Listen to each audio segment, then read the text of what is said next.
Hey, how is it going? Today's question is, can you self-study to prepare for the PMP exam and pass on your first try? The answer to this question requires some introspection. So this video will help you decide whether you should do self-study or join a program. Hello, I am Daud Nasir, project management coach and trainer. In this video, I will give you some pointers that you can use to decide which approach will be best for you, self-study or join a program.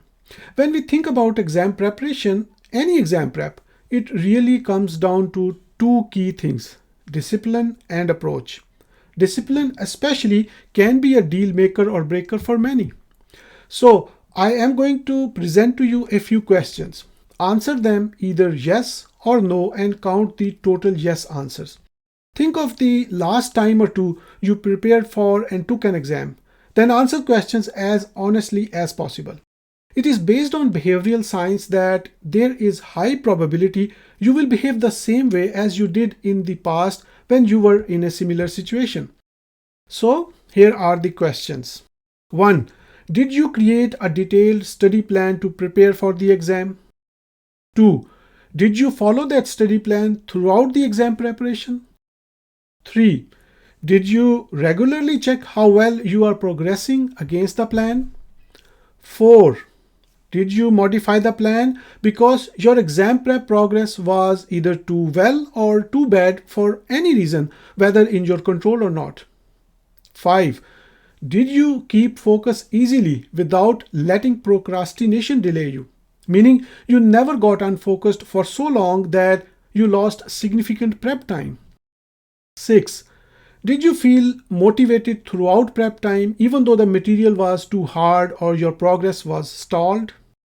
7. Are you resourceful and are able to find and collect good material like books, notes, guidelines? 8. Can you grasp concepts easily by reading, watching videos, asking yourself questions, and do not need someone to explain it to you? 9.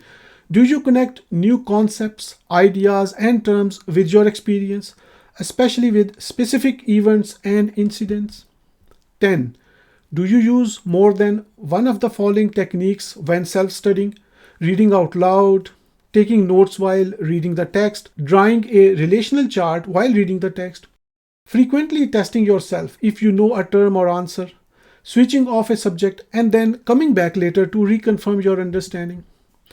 Now, please do not hold me to what I am going to suggest because it is based on my personal experience and I can be wrong. But I think if you can answer yes to 7 out of these 10 questions, you have the discipline to self-study.